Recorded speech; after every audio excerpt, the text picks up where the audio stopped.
नमस्कार प्रिय विद्यार्थियों। आज का अपना नया टॉपिक होगा पुनर्जागरण।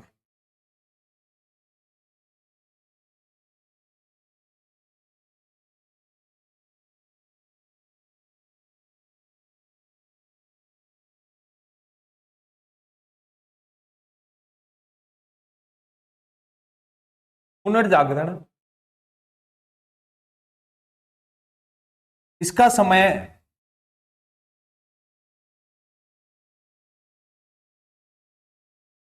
1350 से 1550 ईस्वी तक का समय था, अर्थात 14वीं शताब्दी से लेकर 16वीं शताब्दी तक। 14वीं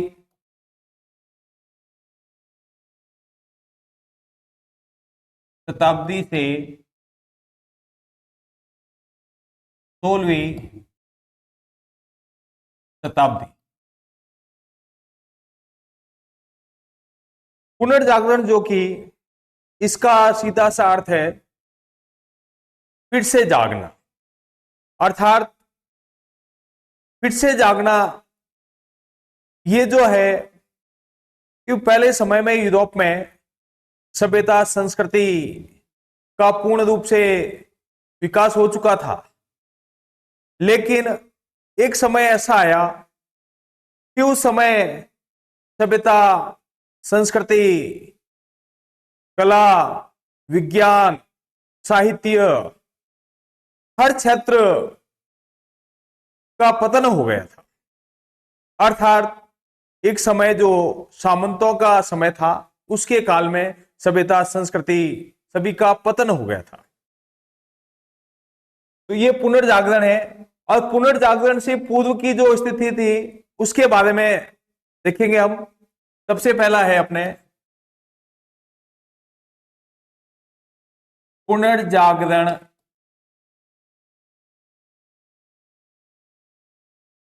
से पूर्व की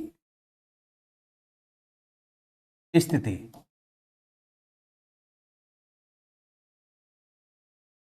तो पुनर्जागरण से पूर्व की स्थिति अर्थात इसका समय 5वीं शताब्दी से लेकर 13वीं शताब्दी तक था।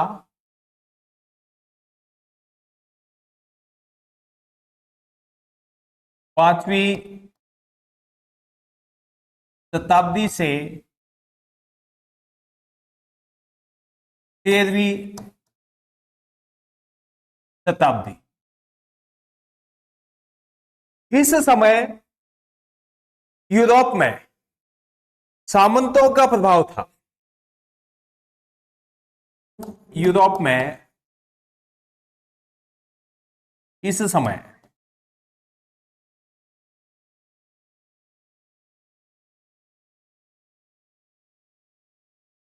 सामंतों का प्रभाव। इस समय यूरोप में सामंतों का प्रभाव था, अर्थात सामंत प्रथा विद्यमान थी।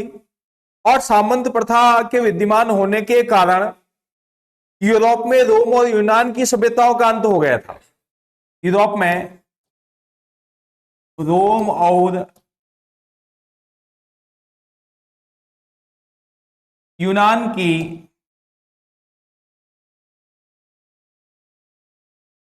सभ्यताओं का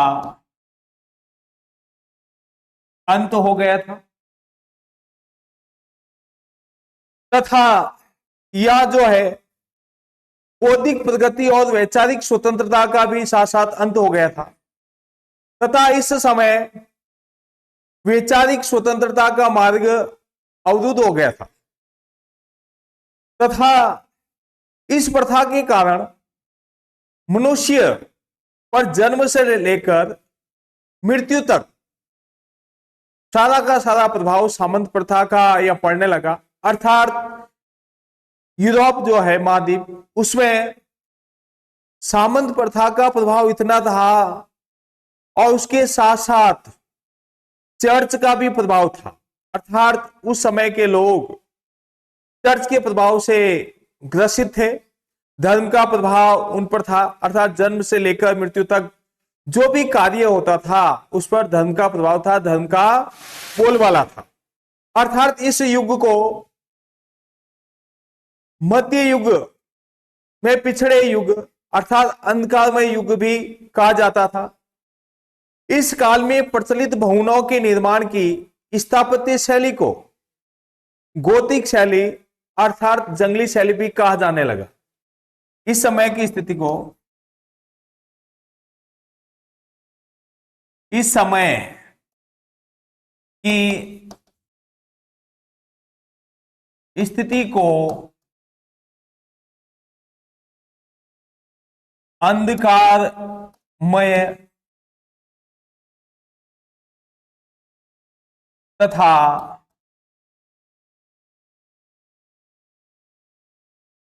पिछड़ेपन का काल भी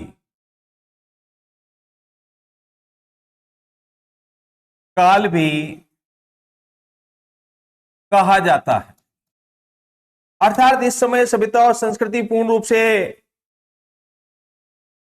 नष्ट हो गई थी, क्योंकि इस पर सामंतों का और चर्च का प्रभाव अधिक था और लोग धर्म में डूब गए थे।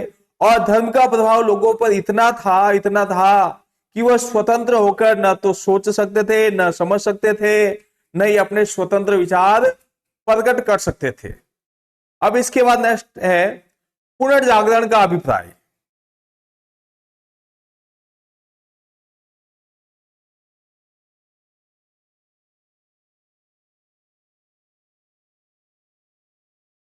पुनर्जागरण का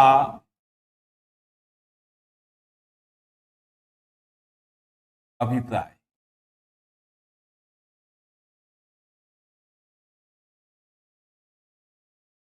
पुनर्जागरण को आंग्ल भाषा में रिनेसा कहा जाता है। आंग्ल भाषा में इसको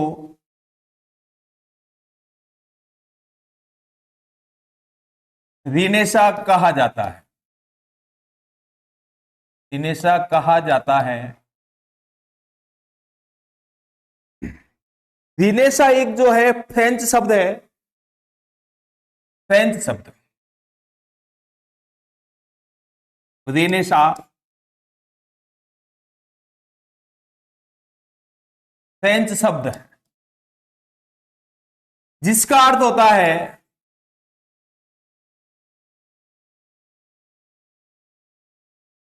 पुनः जागना या जागृत होना, या जागृत होना। अर्थात यह किसी सोए हुए व्यक्ति का निद्रा से जागना अर्थ ये नहीं है। इसका अर्थ है कि पुराने समय में जो सभ्यता और संस्कृति जो कि 5वीं से 13वीं शताब्दी में इनका अंत हो गया था, अब उसके बाद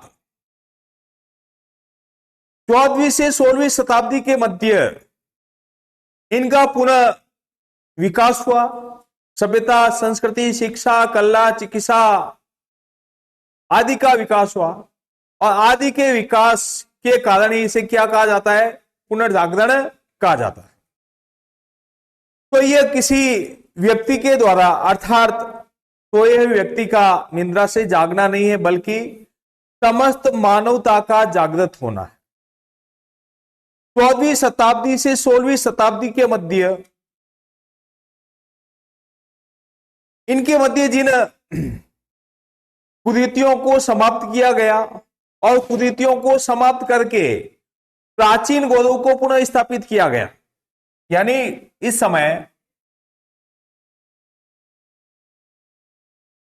14वीं से 16वीं शताब्दी, इस शताब्दी के मध्य प्राचीन गौरव को पुनः स्थापित किया गया और पुनः स्थापित करने के कारण ही इसे जो है पुनर्जागरण का विकास हुआ था, अर्थात इसे पुनर्जीवन, पुनर्जन्म, बौद्धिक चेतना, सांस्कृतिक पुनरुत्थान आदि नामों से भी संबोधित किया जाता है। आदि नामों से जैसे कि पुनर्जागरण,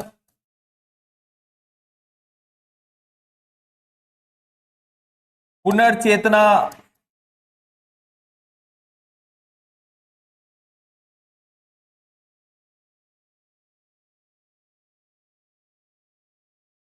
पुनर्चेतना आदि नामों से भी इनको संबोधित किया जाता है। पुनर्जागरण शब्द का सबसे पहले प्रयोग इटालियन लेखक वेसादी ने किया। सबसे पहले शब्द का प्रयोग पुनर्जागरण, जागरण शब्द का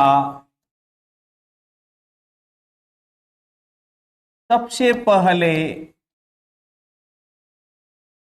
प्रयोग इटालियन लेखक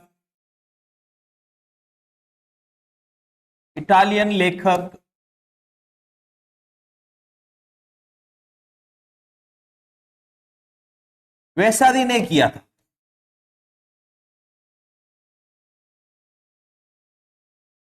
इस शब्द का सबसे पहले प्रयोग वेसादी ने किया था और वेसादी ने इटली में, अर्थात इटली के भवन निर्माण और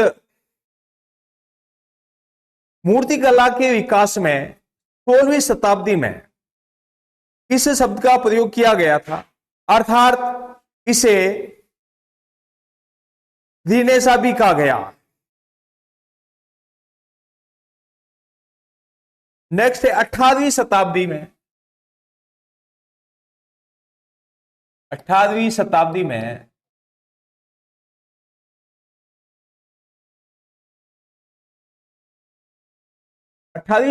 फ्रांसीसी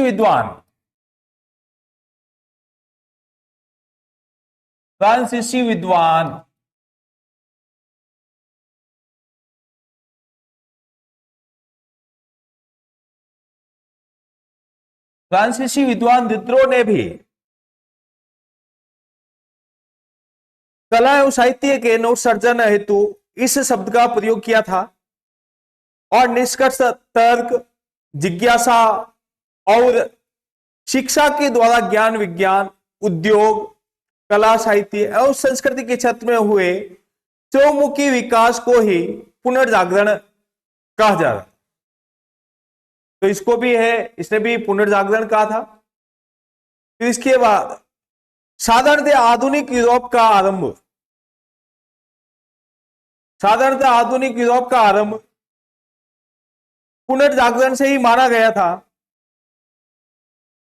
क्योंकि इसी ने यूरोप में विचार व्यक्त करने की स्वतंत्रता, वैज्ञानिक एवं आलोचनात्मक दृष्टि से चर्च के प्रभुत्व एवं कला एवं साहित्य की मुक्ति तथा प्रादेशिक भाषाओं का विकास समूह बनाया था।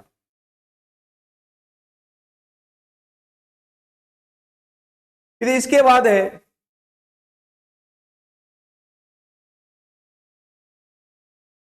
इटली में पुनर्जागरण।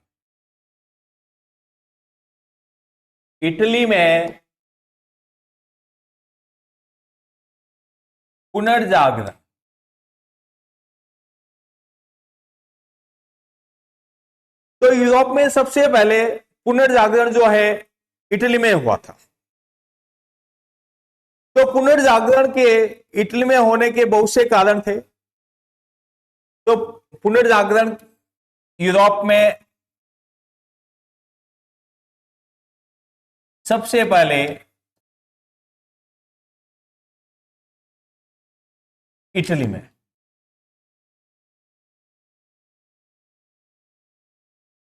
अब इटली में होने के कारण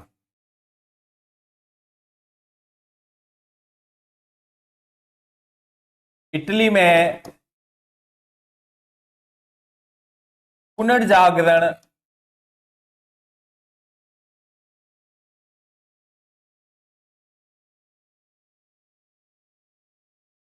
इटली में पुनर्जागरण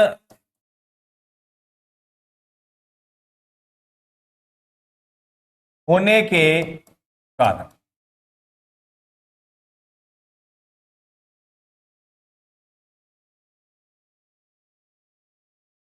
तो इस इटली में जो पुनर्जागरण है उसके जो है पहला कारण है, सबसे पहले पश्चिमी यूरोप के अन्य देशों की तुलना में इटली में पुरातन परंपरा अधिक मजबूत थी। क्या था पहला का? इटली में पुरातन परंपरा, पुरातन परंपरा अधिक मजबूत, अधिक मजबूत थी। तो अधिक मजबूत होने के कारण इटली में जो है सबसे पहले क्या हुआ था? पुनर्जागरण हुआ था। रोम नगर प्राचीन रोमन सभ्यता का केंद्र था। इसमें रोम नगर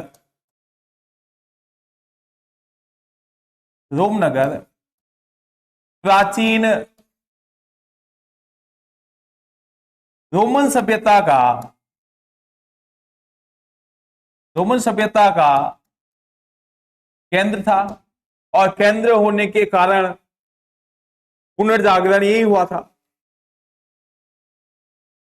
भूमध्य सागर के मध्य स्थित होने के कारण, तीसरा क्या है? इटली जो भूमध्य सागर के मध्य था, भूमध्य सागर के मध्य में स्थित,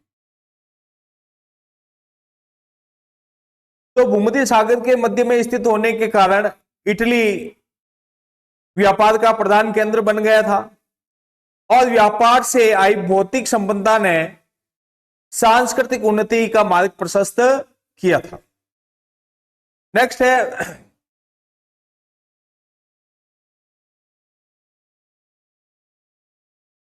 1453 ईस्वी में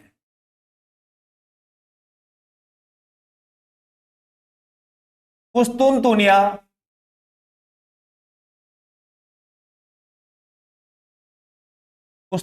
आक्रमण,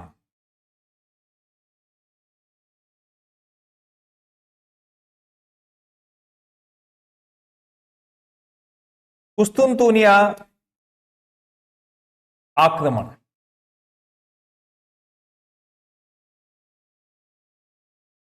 1453 ईस्वी में कुस्तुनतुनिया पर आक्रमण किया गया, और आक्रमण के कारण कुस्तुनतुनिया जो है इसका पतन हो गया था, और पतन होने के कारण यहां से बहुत से विद्वान शरणार्थी, अर्थात यूनान के विद्वान शरणार्थी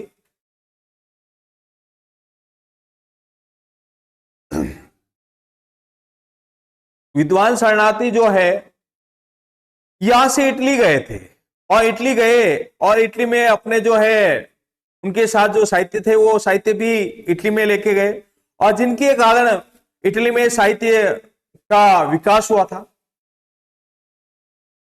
फिर नेक्स्ट है धर्म युद्धों के दौरान, यानी धर्म युद्ध,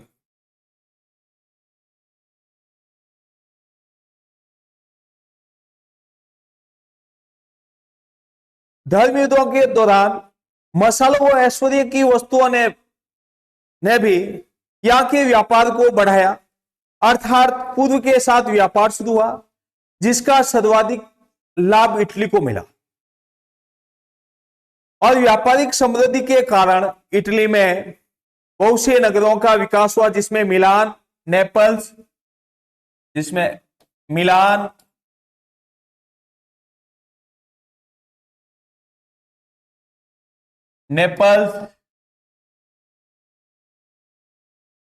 फ्लोरेंस आदि नगरों का विकास हुआ था। फिर इसके बाद सर्वप्रथम इटली में ही धर्म प्रतिबंधित शिक्षा के स्थान पर उपयोगिता के आधार पर यथार्थवादी शिक्षा, यानी यथार्थवादी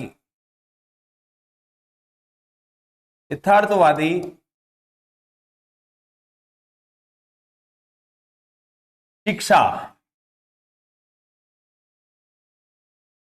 यथार्थवादी शिक्षा के स्थान पर अर्थात यथार्थवादी या उपयोगिता उपयोगिता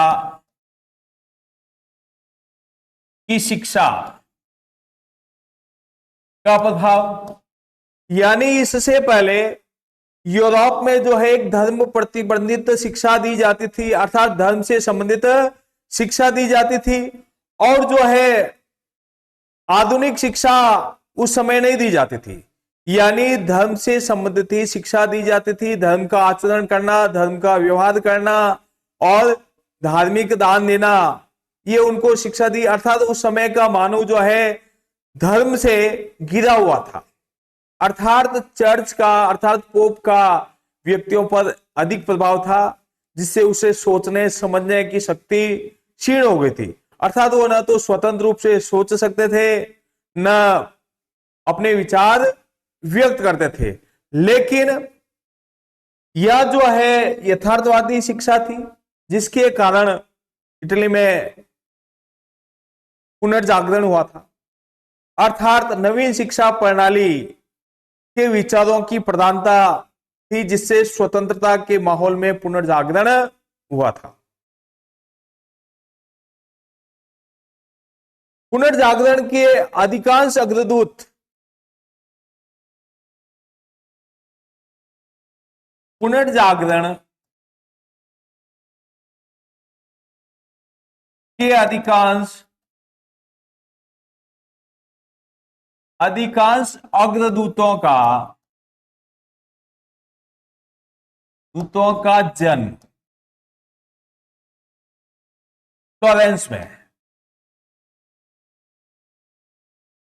फ्लोरेंस में हुआ। तो इस पुनर्जागरण होने का एक महत्वपूर्ण कारण यह भी था कि भी यहां जो है एक फ्लोरेंस नामक एक शहर था, इस शहर में बहुत से विद्वानों का जन्म हुआ था, जिसमें दांते,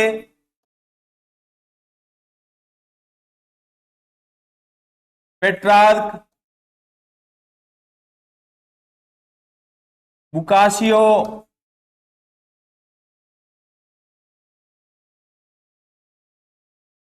लियोनार्डो दा विंची, मैकियावली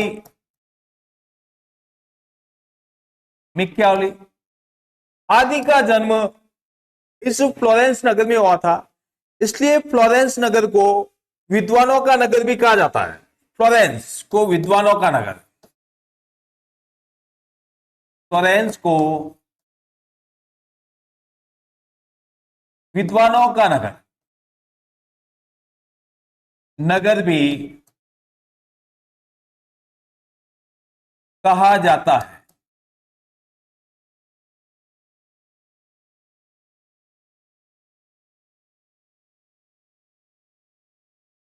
फिर नेक्स्ट है उत्तरी इटली की अच्छी जलवायु। उत्तरी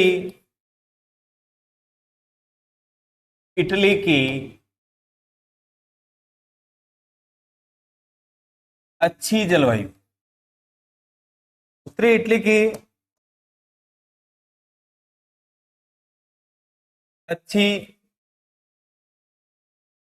जलवायु। तो इसमें पुनर्जागरण में इटली की जो जलवायु थी, उस जलवायु का भी लोगों पर अच्छा प्रभाव पड़ा, क्योंकि यहाँ के लोगों को अपने जीवन यापन करने के लिए अधिक समय व्यतीत नहीं करना पड़ता था। अर्थात उनको जो अतिरिक्त जो समय मिलता था, उस समय के दौरान वो अपने बुद्धि के विकास के लिए, अर्थात कलात्मक गतिविधियों के लिए पर्याप्त समय उनको मिल जाता था। अर्थात पर्याप्त जो है कलात्मक गतिविधियों में अपना समय व्यतीत करते थे। फिर नेक्स्ट है पोप और कुलीन वर्ग द्वारा, पोप व कुलीन वर्ग का प्रभाव। अर्थात पोप और कुलीन वर्ग जो था, वर्गों ने भी कला और संस्कृति को संरक्षण दिया था, और कला और संस्कृति को संरक्षण देने के कारण इटली में पुनर्जागरण हुआ था। अर्थात इन्होंने कला व संस्कृति को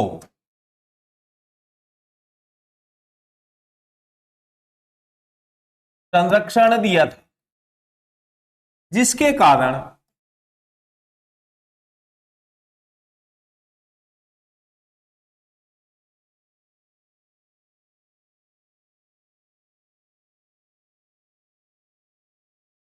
कारण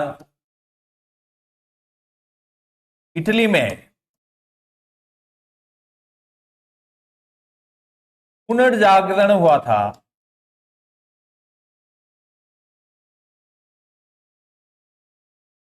तो ये जो इटली में पुनर्जागरण होने के कारण ये जो परिस्थिति थी, इन परिस्थितियों के अनुसार इटली में पुनर्जागरण हुआ। धन्यवाद।